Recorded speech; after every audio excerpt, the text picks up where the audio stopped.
Hey everyone, welcome to another installment of Harry Potter Theory. In today's video, we're going to be discussing a popular what-if scenario that Harry Potter fans have been asking for years. What if Harry had accepted Draco Malfoy's handshake and the Philosopher's Stone? Let's dive right in, shall we? A memorable event both in the novel and on the big screen, although the setting is a bit different in the film. Almost anyone who's familiar with Harry Potter knows of this moment. In the book, it actually takes place less than 100 pages into Harry Potter and the Philosopher's Stone. So what significance does it have, exactly? Basically, if Harry had chosen to take Draco's hand at the very beginning of the first book, it likely would have altered the course of the entire series. First, let's start by taking a look at what happens in this scene. Harry finds himself in a travel compartment on the Hogwarts Express with a somewhat shy, yet friendly Ron Weasley, as they make the journey from platform 9 3/4 at King's Cross Station in London to Hogwarts for the very first time.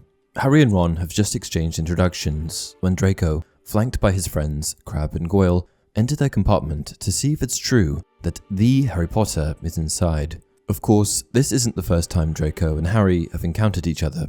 They had a strained exchange at Madame Malkin's robe shop in Diagon Alley while shopping for school supplies, but now that Draco knows that Harry is Harry Potter, he's showing a lot more interest in him. And so, after insulting Ron due to his appearance, red hair, freckles, shabby looking, must be a Weasley, Draco offers what I believe is meant to be his best piece of advice, along with his outstretched hand. You'll soon find out some wizarding families are much better than others, Potter. You don't want to go making friends with the wrong sort. I can help you there. He held out his hand to shake Harry's. Of course, in the book, Harry quickly rejects this offering, with the sentence ending with, "But Harry didn't take it." But what if he had? What if, in that moment, he had hesitated ever so slightly? Paused just long enough to think, well, what's the harm in keeping my options open? Who really knows who these two boys are? Who's to say that Ron Weasley would make a better ally than Draco Malfoy in this new and intimidating world I found myself thrown into? And so, instead of immediately rebuffing Draco and making an enemy, he reaches out and meets Draco's hand. Perhaps he does so while looking at the floor and even blushes a little, feeling a bit ashamed for not standing up for Ron, who has just been so nice to him. And when Draco takes his leave of the compartment, he avoids Ron's eyes for the remainder of the journey. They sit in awkward silence as an unspoken divide begins to form between the two. Once they reach Hogwarts and the sorting ceremony begins, Harry listens to the Sorting Hat song, along with the rest of the students, paying special attention to the following verses. "There's nothing hidden in your head the Sorting Hat can't see, so try me on and I will tell you where you ought to be." Students begin to get sorted in their houses, and Harry sees Malfoy, his new and potentially only ally, become a member of Slytherin House.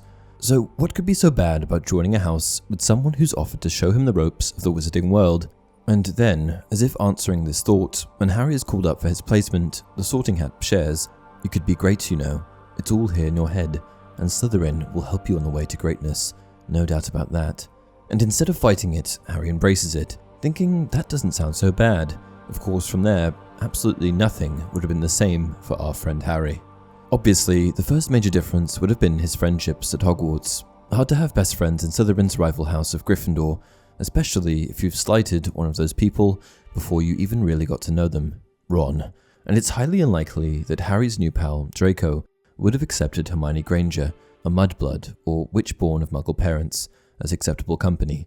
And so, Harry would have continued to develop a friendship with Draco. This bond would have likely pushed Crabbe and Goyle out of Draco's immediate crew. Who needs bodyguards, friends, when you have the great and famous Harry Potter as your bestie? Due to Draco's interest in Quidditch, or at least his interest in being on the team, Harry may have still ended up playing the sport, but for Slytherin House. Perhaps he would have intentionally ousted Slytherin's former seeker, Terence Higgs, in his first year at Hogwarts, fueled by his developing maliciousness. Or maybe he would have waited until Lucius Malfoy, Draco's dear dad, donated enough Nimbus 2001 broomsticks to the entire Slytherin Quidditch team in their second year, resulting in both Harry and Draco being welcomed onto the team. Harry and Draco may have fought over who played Seeker, but something tells me Harry would have earned the role, being the talented and famous Harry Potter. In either case, I think Harry would have still been enthusiastic about the game of Quidditch, just on a different team. And so, similarly to his friendships, Harry's other relationships also would have been affected, most notably his mentors. Instead of Albus Dumbledore, Hogwarts headmaster, the obvious choice would have been the head of Slytherin House, Severus Snape, With Harry's placement in Slytherin rather than Gryffindor, perhaps Snape would have sooner revealed his past connection with Harry's mother, Lily, and seen less of a resemblance between Harry and his dad, James, who was of course a Gryffindor.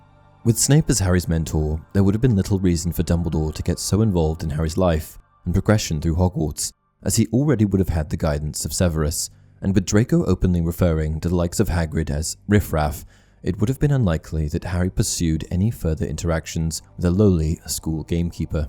Harry's love interests and romantic inclinations would have also been impacted. Hard to see him firing up a romance with Ginny Weasley after so many years of bad blood between Harry and Ron, which would have been a direct result of the handshake with Draco. I guess it's possible he may have still had a relationship with Ravenclaw's Cho Chang, but something tells me that this version of Harry would have been more interested in someone a little less kind and a little more ruthless, like, say, Pansy Parkinson, leader of a gang of girls from Slytherin House who were often associated with Draco and his crew. It stands to reason that Pansy, who was seen to be romantically linked to, or at least interested in, Draco throughout the series, may have even become involved in a love triangle between Malfoy and Harry.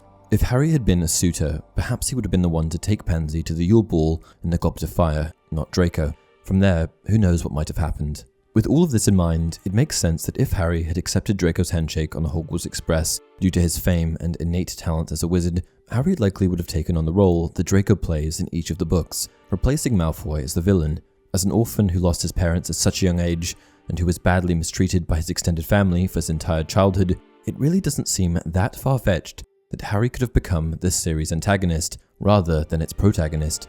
Can't you just see it, a malicious version of Harry replacing Draco in each of Malfoy's scenes? Perhaps he would have even been the one sought out by Voldemort to assassinate Dumbledore. Which begs the question, if Harry had become the villain, who would have carried out the adventures of Harry Potter? Who would have stopped Professor Quirrell/Voldemort from getting the Philosopher's Stone? Who would have overshadowed Cedric Diggory in the Triwizard Tournament? And who would have hunted down Voldemort's Horcruxes alongside Ron and Hermione? Well, as it happens, I have a theory about that too. Guys, what if Neville Longbottom had been the chosen one? Stay tuned for a future video diving into this very topic, which means, sadly, yes, that's it for this video. If you enjoyed the content, I'd be grateful if you liked the video and subscribed to the channel. As always, happy to hear your input on this and other Harry Potter theories. Just leave them in the comments below. And please feel free to share any topics you'd like to see in upcoming videos. You guys always have great ideas. Until next time, scared, Potter?